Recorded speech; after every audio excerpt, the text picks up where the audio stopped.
It's not unordinary in the oil and gas industry to where you schedule a meeting in the morning in Dallas, a meeting in the afternoon in Houston, and dinner in Midland. That does happen from time to time. And the question is, how do you get there? We'll talk about that and much more on this episode of The Crude Truth.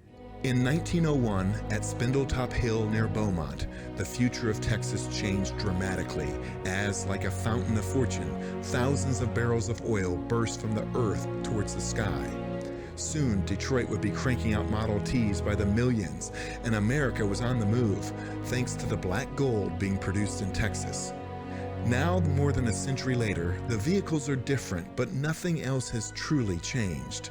Sure, there may be many other alternative energy sources like wind and solar and electric. But let's be honest, America depends on oil and entrepreneurs, and if the USA is truly going to be independent, it has to know the crude truth. This episode of The Crude Truth is brought to you by Complete Solids Control, Sandstone Group, Air Compressor Solutions, Basin Fluids, and the Fuel Pros. Well, I'm just excited today. My guest is somebody that is known throughout not only the great state of Texas, but the United States and international, with an office even in Paris, France, or Paris, as some people like to say. My teaser there was talking about traveling, obviously, from one city to another. And you know what? We have to do that. And I don't know if we can get to all three cities, Houston, Dallas, and Midland, in the same day on a Southwest Airlines flight. So today, my guest is David Henry with Status Jet. David, how are you? Well, I'm fine, Ray. Thank you for having me on the show. Well, thank you for coming on to The Crude Truth. I'm so excited to have you on. You know, I feel like this episode is a little cliche in a way because, here it is, they always talk about big oil, and Pecos Country Operating. We're a small family oil and gas company, but there's a lot of larger family companies out there, and let's not forget to mention all the publicly traded companies out there that have jets, and they truly do fly from meeting to meeting on a daily basis.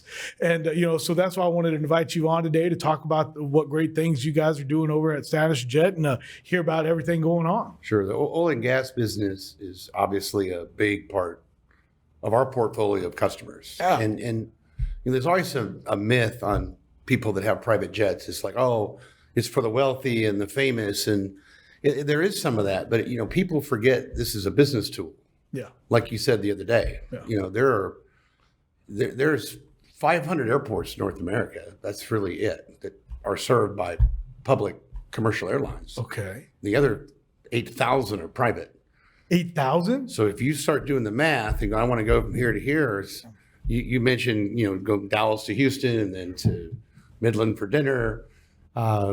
You could do that on an airline, but you're probably not going to be able to do that. And then you get to the time value of money. It's like, if you got to get there before the other guy gets there, the private is the way to go. So it's not just the rich and famous. It's a lot of people use it as a business tool. Yeah. If that makes sense. It does. And that I'm glad you did say it is a tool, and in the oil and gas industry, we have to use our tools, to make our tools work for us. But tell us about Status Jet and about yourself, David. Sure. So, I'm kind of boring, but I'll tell you about Status Jet. I don't think you're that boring. We've been in business, since 2014. I've been in aviation longer than that. I spent a lot of my life in the radio business. We talked earlier about that. Yeah. But we've really put together a great team, and we are a 24/7 on-demand charter company. So you can call us up anywhere, anytime. Mm-hmm.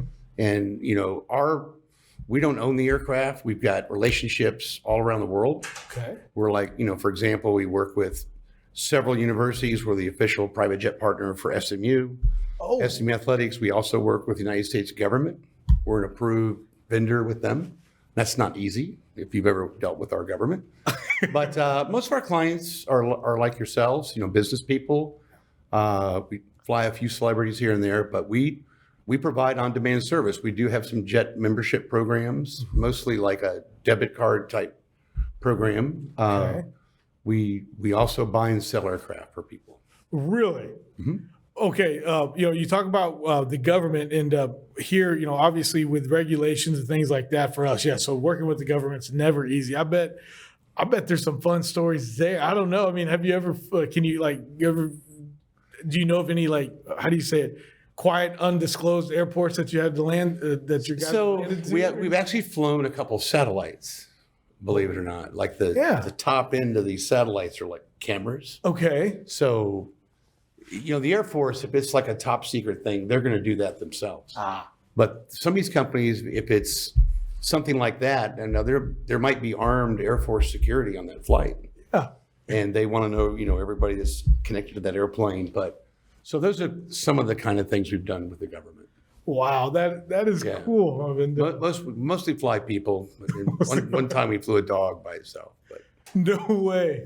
That is one special dog. It was a very special dog. It had to go. It had some health issues. Okay. I think it was okay.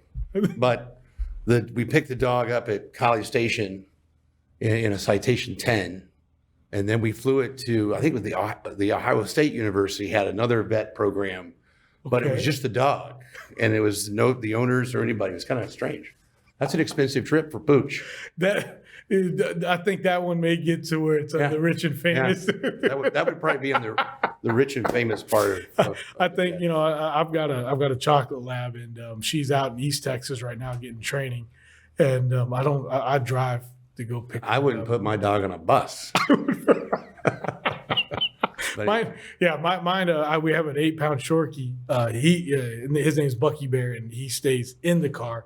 But the lab, no, I'm old school. It's in the back of the truck. But we're talking about pets. It's a big trigger for private, believe it or not.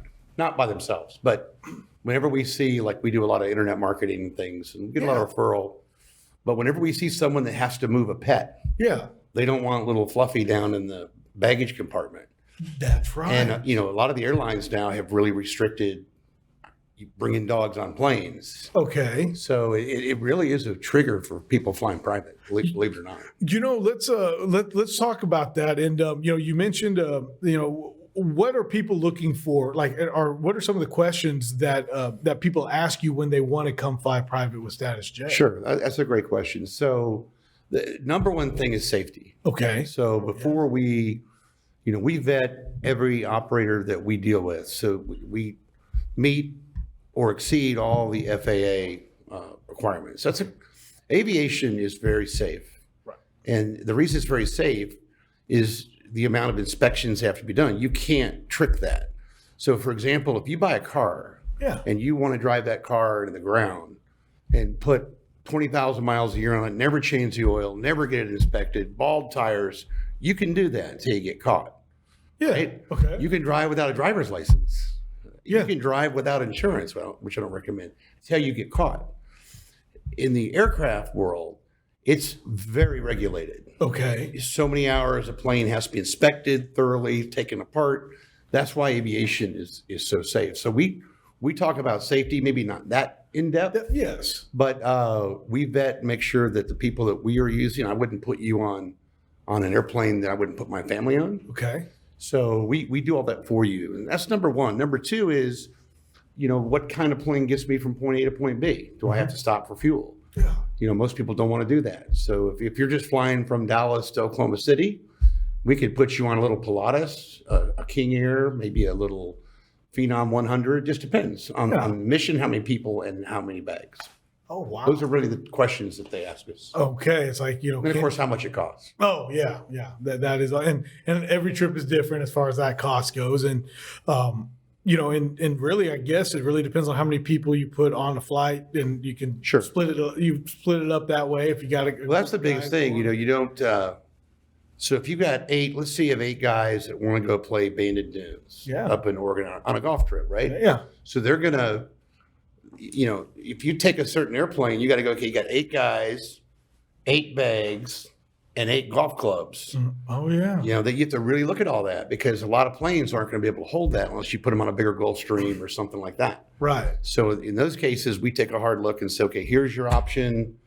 Here's a super mid G200, a Gulfstream 200. Yeah. It'll hold all that. Yeah. Well, here's one that might be a little bit less, but you're going to have to ship the clubs through shipsticks or something like that. Right. And then We help do all that. So. good. But the other side of the coin is like, then if I'm shipping, then what does that cost to ship versus getting the bigger plane where you just all go together? I mean, that's a very good point. And then also, I know that I asked you for a video to kind of show what your planes look like and all that. Sure. And I'd like to show that real quick here to the audience and to people out there.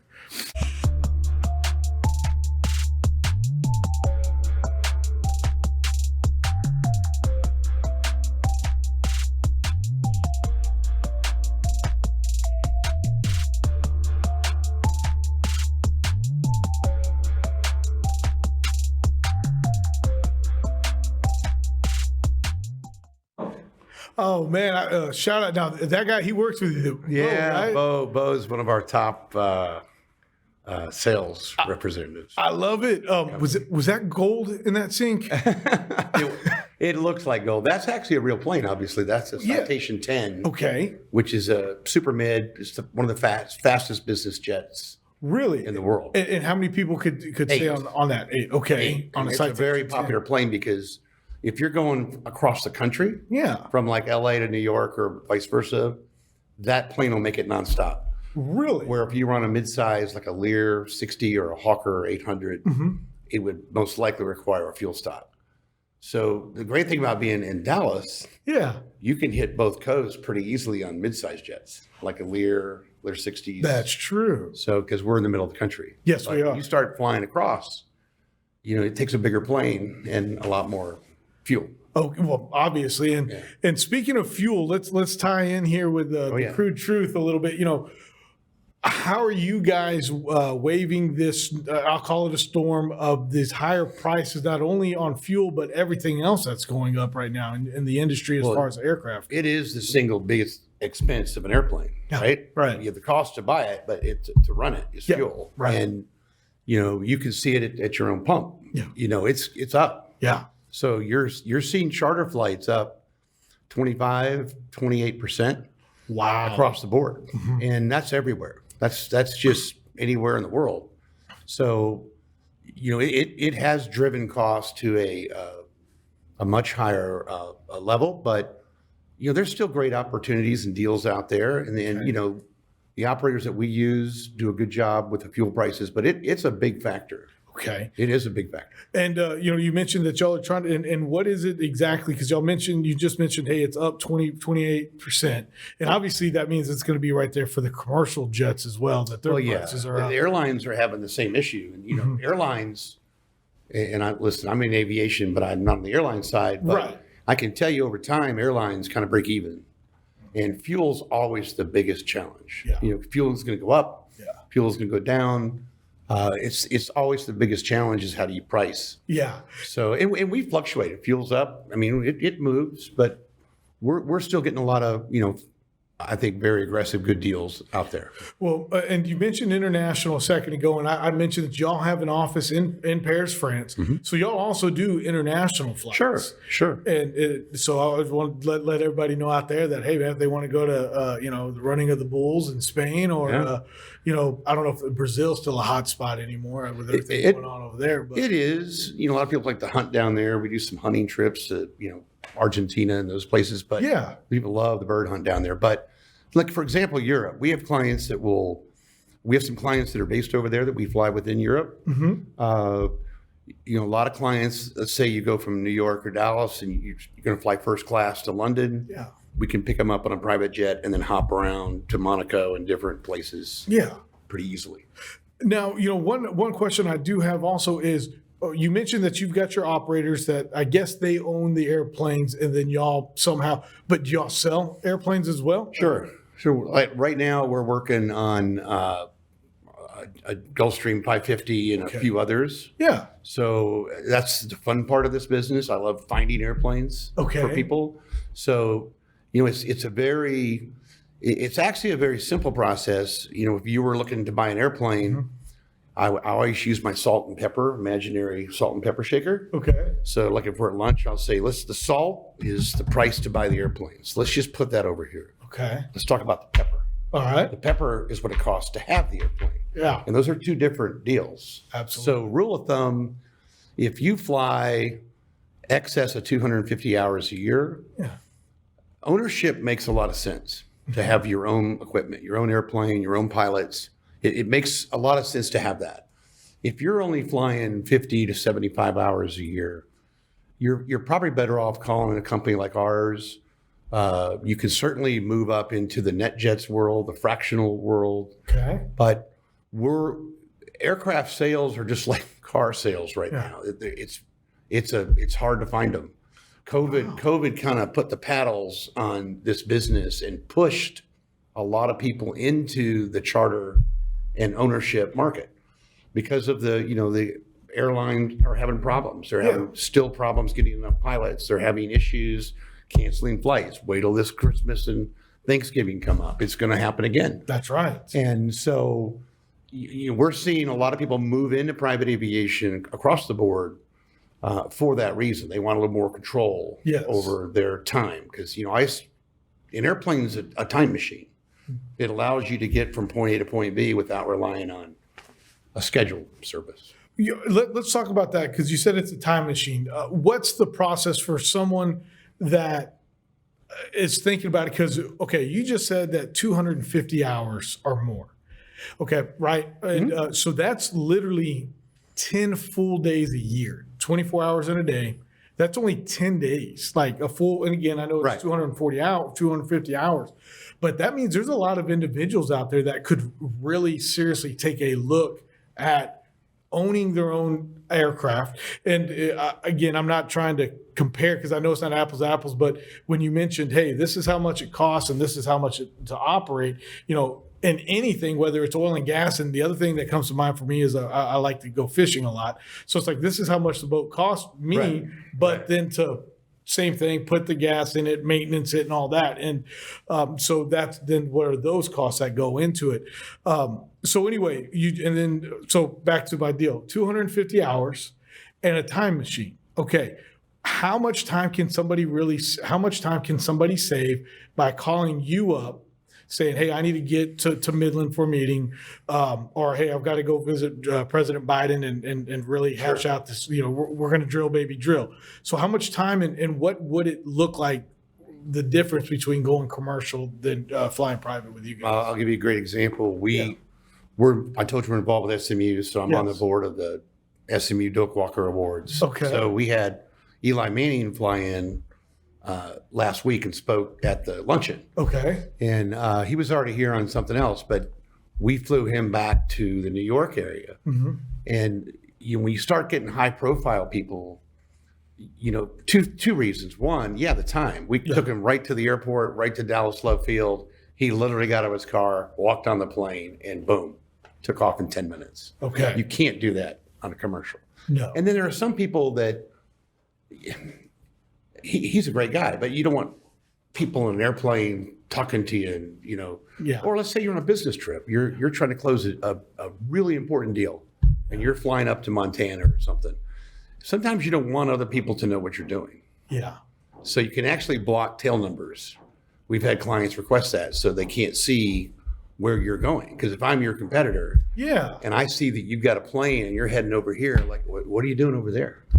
Wow. So there's some tricky stuff you can do. There's tricky stuff, and I'm sure that there's some of that going on. And I can't imagine, again, and people know me, we're a small company, but I could definitely see that happening with some of these bigger family companies because you don't want to know all the time, where you're going or where you're leasing. Just to follow up on that question you asked, the process to buy an airplane is we simply sit down with you and do a needs analysis. We just say, what do you want to do?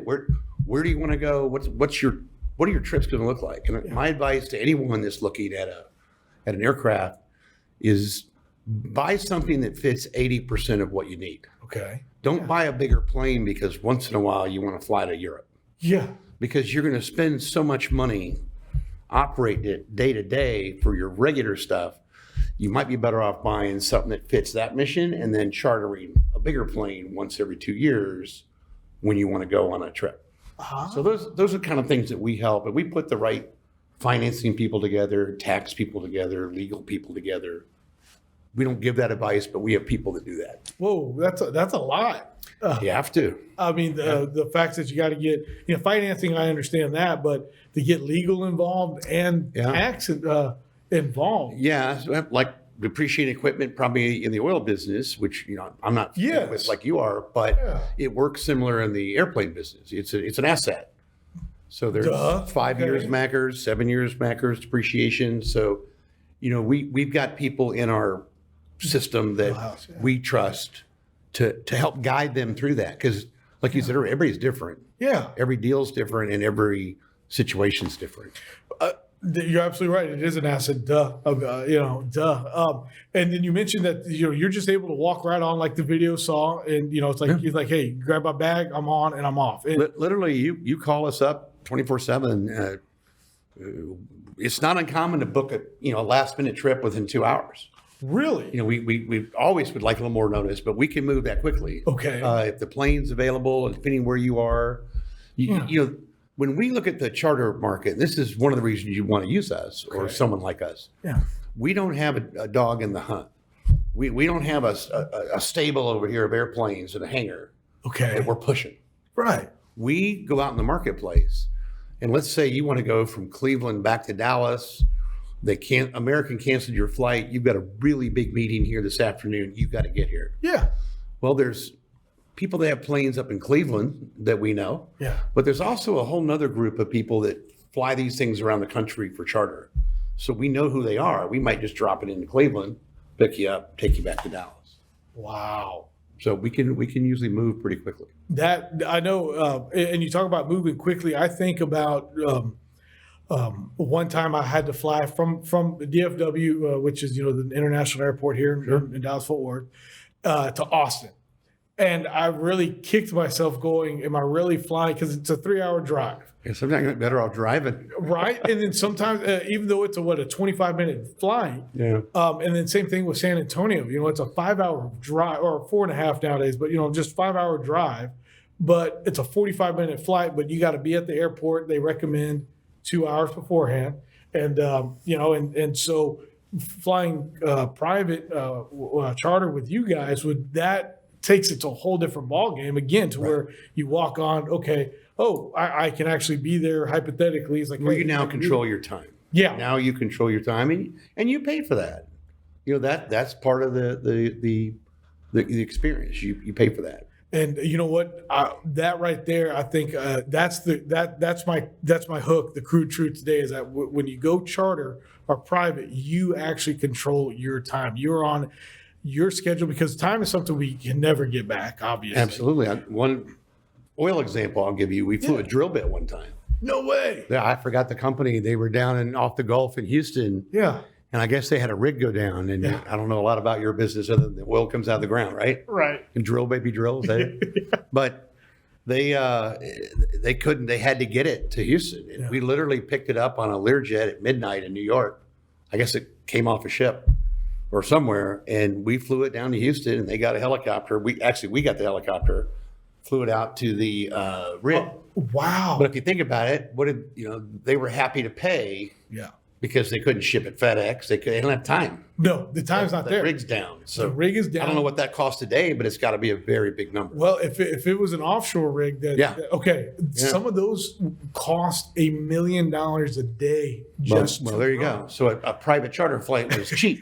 Yes. Compared to the downtime of that rig. Thanks for that example. Yeah, no, that's a very good example, because I gave you a dog. I know. And I gave you a drill bit. Golly, pretty good. Man, I know. See, to me, I'm thinking like drill bit. I'll do a drill bit. Hey, if I need to get that thing, because again, it's still sitting there costing those men to twiddle their thumbs and do that. So it's like, get that drill bit here. And they probably exhausted every other way to get that there. Oh, I'm sure. Yeah. They were out of options, and they called us, and we said, yeah, we can do that. Oh my! I think we took about 2 hours to get the crew, get the plane, and fly it out of there. So 4 hours later, they had their drill bit, or what do you call that thing? That's a drill bit. Yeah. Yeah.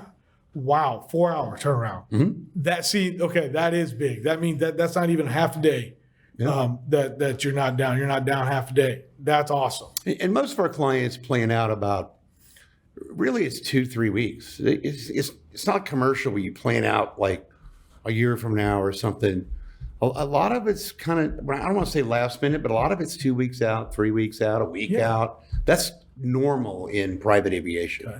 So it's a little different than commercial. Well, let me ask you this, and I guess for people out there also, you mentioned there's 500 public and there's 8,000 smaller private, smaller strips. So where do y'all fly to? I mean, if you could, it sounds like you'll fly. I can tell you where we don't fly. All right. Well, yeah. Where do you not? We don't fly to any war country. Okay. We don't go to North Korea. We don't go to Venezuela because of the issues. Okay. Outside of that, we can pretty much fly anywhere. Miami, Las Vegas, New York, obviously. Yeah. So typically when you, like Miami's a good example, there's multiple airports.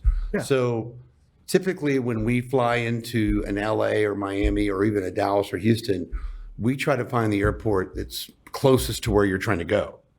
Because you don't necessarily want to fly into the international airports because the landing fees are higher, fuel's usually higher, and it's just congested. Yeah. And a lot of times they'll give the big airlines priority. Like if they're going overseas, they'll let those flights go. So we know that. So we pick, Love Field instead of DFW. We pick Van Nuys in Los Angeles instead of LAX. Yeah. Unless you specifically want to go there.